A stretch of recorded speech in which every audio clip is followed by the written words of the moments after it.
Hello, my name is Darlene Abbott, and I want to take this opportunity to say thank you to you for your service in choir this year. Thank you for the endless hours that you spent preparing for your time with the kids. All the songs that you've learned, all the choreography that you learned, they had so much fun. And so I wanted to thank you today, and I wanted to share with you a glimpse of the benefit of what you've been teaching these kids. You see, this summer is the end of a long 2-year battle with breast cancer. I was diagnosed in July of 2011 with stage 3 breast cancer. My world flipped right upside down, but it was the words of scripture songs and hymns that bubbled back up to the top first. I would sing songs like, "Rock of Ages, cleft for me, let me hide myself in thee." I would pray the scriptures, "Lord, please show me through this how to love you with all of my heart, all of my soul, all my mind, and all my strength."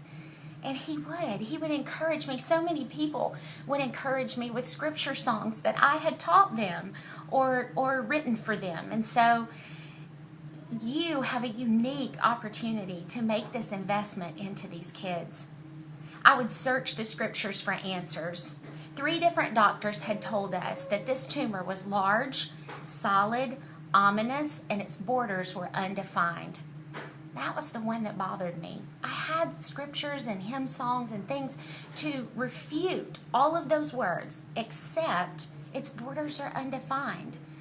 One sleepless night, I grabbed my Bible and I was determined to read until I found the answer. And I started in the Psalms. I made it to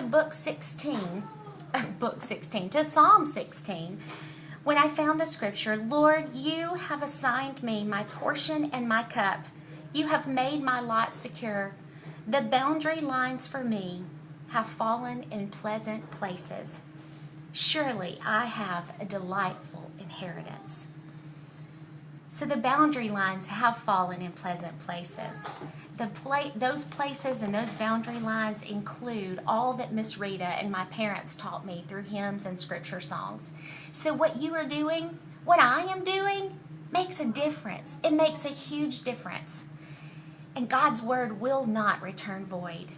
Someday, when these children that you have been privileged to work with hear scary words like cancer, or when the borders of everything that they have ever known all of a sudden become undefined, I pray that it is the words and the truths about God and His Word that you have taught them that will come bubbling back up to the top.